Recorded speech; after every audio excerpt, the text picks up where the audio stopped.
बिस्मिल्लाहिर्रहमानिर्रहीम। आज का हमारा टॉपिक है वेव्स। तो इस वीडियो में हम वेव्स के बारे में पढ़ेंगे और वेव्स की मुख्तलिफ प्रॉपर्टीज़ जैसे एम्पलीट्यूड ऑफ वेव्स इसके बारे में पढ़ेंगे, वेवलेंथ ऑफ वेव्स, और हम पढ़ेंगे फ्रीक्वेंसी ऑफ वेव्स के बारे में, और हम पढ़ेंगे टाइम पीरियड के बारे में। हम पढ़ेंगे वेव्स का जो फेज़ डिफरेंस है वो क्या होता है। हम पढ़ेंगे इंटरफेरेंस ऑफ वेव्स क्या होता है। ये हमारे सामने एक वेव है, इसकी देख सकते हैं आप। इसका जो अपर पोर्शन है मीन पोजीशन से, ये ओ इसकी मीन पोजीशन है बेसिकली, ये वाली जो है। तो इसका जो मेन पोजीशन से ऊपर वाला पार्ट, इसको क्रस्ट बोलते हैं, और इसकी जो मीन पोजीशन से लोअर वाला जो पोर्शन है इसको ट्रफ बोलते हैं। उसके बाद मीन पोजीशन से जो मैक्सिमम डिस्टेंस है इसको एम्पलीट्यूड कहते हैं, या फिर मीन पोजीशन से मैक्सिमम नीचे की तरफ जो होगा, ये वाला जो डिस्टेंस होगा, इसको एम्पलीट्यूड बोलेंगे, या फिर इसको जो है वो एम्पलीट्यूड बोलेंगे। एक क्रस्ट से दूसरे क्रस्ट तक का डिस्टेंस या एक ट्रफ से दूसरे ट्रफ तक का डिस्टेंस जो है वो वेवलेंथ कहलाएगा। जैसे अभी हमारी जो वेव है इसमें एक ही क्रस्ट है, अगर हम एक और क्रस्ट बना दें यहाँ पे ऐसे करके यूँ, तो एक क्रस्ट से दूसरे क्रस्ट तक का डिस्टेंस जो है वो वेवलेंथ कहलाएगा। इस वक्त इसकी जो वेवलेंथ है वो एक मेन पोजीशन से ये हाफ वेवलेंथ होगी, और हाफ वेवलेंथ जहाँ तक होगी, तो जहाँ पे इसका एक साइकिल मुकम्मल हो जाएगा, जहाँ से शुरू होगी यहाँ हाफ साइकिल और जहाँ पे मुकम्मल साइकिल, तो इसकी ये एक पूरी वेवलेंथ जो है वो कहलाएगी। और इसी तरह वो टाइम जिसमें एक वेव जो है वो अपना एक साइकिल मुकम्मल करती है, उसको उस वेव का टाइम पीरियड कहते हैं। मिसाल के तौर पे जहाँ से स्टार्ट हुई और जहाँ से फिर ये वापस अपनी मेन पोजीशन पे चली गई, तो इसका एक साइकिल मुकम्मल हो गया। तो ये साइकिल मुकम्मल करने के लिए जितना टाइम रिक्वायर्ड होगा उसको इस वेव का टाइम पीरियड कहते हैं। फ्रीक्वेंसी क्या होती है? फ्रीक्वेंसी होती है रेसिप्रोकल ऑफ टाइम पीरियड। या फिर आप अगर ये समझना चाहें कि एक सेकंड के अंदर जितने साइकिल मुकम्मल होंगे वो उस वेव की फ्रीक्वेंसी कहलाएगी। अब हम बात करते हैं फेज़ डिफरेंस के बारे में। लेट्स सपोज के ये हमारे पास मुख्तलिफ पॉइंट्स हैं।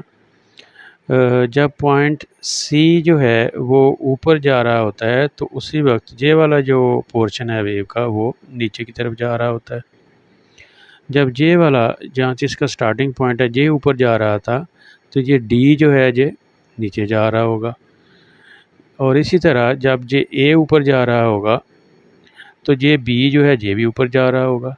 तो इन पॉइंट्स में आपस में क्या ताल्लुक़ है? अगर ए देखें, ए ऊपर जा रहा है तो बी भी एन उसी टाइम पे उसी डिस्टेंस पे ऊपर जा रहा है, इसका मतलब है जी एक फेज़ में है। लेकिन अगर हम इस पॉइंट को देखें सी को, और इस पॉइंट को देखें, तो ये अपोजिट है। सी जब ऊपर जाता है तो ये वाला पॉइंट जो है ये नीचे जाता है, तो इनमें फेज़ डिफरेंस है। तो अब फेज़ डिफरेंस को समझने के लिए हम ऐसे करते हैं कि हम एक एग्ज़ाम्पल लेते हैं सर्कल से। फेज़ डिफरेंस को समझने के लिए हम ऐसे करते हैं कि हम एक एग्ज़ाम्पल लेते हैं सर्कल से। सर्कल में जिस तरह ये 0 डिग्री है, ये 90 डिग्री है, ये 180 है, और ये वाला 270 है। तो इस तरह हम कहते हैं कि जब हमारा स्टार्ट होता है तो उस वक्त जो है वो 0 डिग्री होता है। अगर दोनों वेव्स, एक वेव बनी हुई है, एक मैं बनाता हूँ, लेट्स सपोज ये ग्रीन वाली एक अलग से वेव है, ये दोनों ही 0 डिग्री से स्टार्ट हो रही हैं, तो इट मीन्स कि इनके दोनों के अंदर जो है वो फेज़ डिफरेंस नहीं है। अच्छा, अगर एक वेव जो है, अब वेव का जो पूरा साइकिल है इसको हम ऐसे करते हैं कि हम इसको 360 डिग्री में कन्वर्ट कर देते हैं। जैसे जहाँ पे 0 है, जहाँ पे हम कह देते हैं ये 90 है, और ये वाला जो है वो 180 है, ये वाला जो है वो 270 है, और ये वाला जो है वो 360 है। तो अगर तो एक वेव जो है वो लेट्स सपोज ये हमारी जो वेव है ये स्टार्ट हो रही है 0 से, और एक और वेव हम शुरू करते हैं वो स्टार्ट ही 90 से हो रही है। तो जब ये पहले वाली वेव 90 पे ऊपर पहुंचेगी तो ये वाली जो बिलो वाली वेव है ये मिडल लाइन को, सेंट्रल लाइन को क्रॉस कर चुकी होगी और वो वापस आ रही होगी, और ये वाली जो वेव है ये नीचे जा रही होगी। तो इन दोनों में हम कहेंगे जो फेज़ डिफरेंस है वो 90 डिग्री का है। और इस तरह ये वाली जो वेव है ये अपना साइकिल यहाँ पे मुकम्मल कर लेगी। एक वेव जो है वो अपना जो साइकिल है वो शुरू ही 180 डिग्री से करती है। लेट्स सपोज के जब एक वेव ऊपर जा रही होगी तो वो वाली जो वेव है वो नीचे जा रही होगी।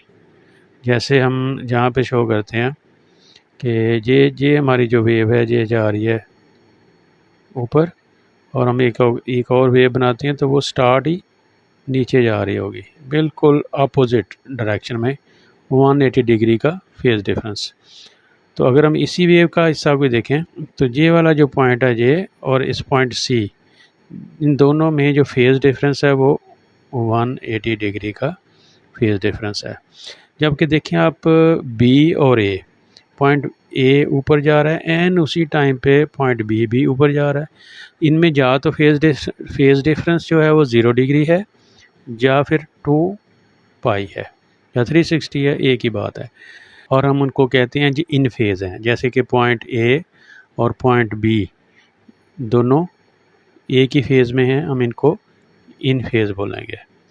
जबकि पॉइंट सी और जहाँ पे अगर मैं एक पॉइंट लगा दूँ ई, तो ये आउट ऑफ फेज़ होंगे, एक फेज़ में नहीं होंगे, और इनमें जो फेज़ डिफरेंस है वो 180 डिग्री का होगा। और अगर मैं जहाँ पे एक लेट्स सपोज मैं जहाँ पे एक पॉइंट लिख देता हूँ एफ़ में और सी में जो फेज़ डिफरेंस है वो 90 डिग्री का होगा, और एफ़ में और डी में 180 डिग्री का फेज़ डिफरेंस होगा, क्योंकि जब एफ़ ऊपर जाएगा तो डी एन उसी टाइम पे नीचे जा रहा होगा।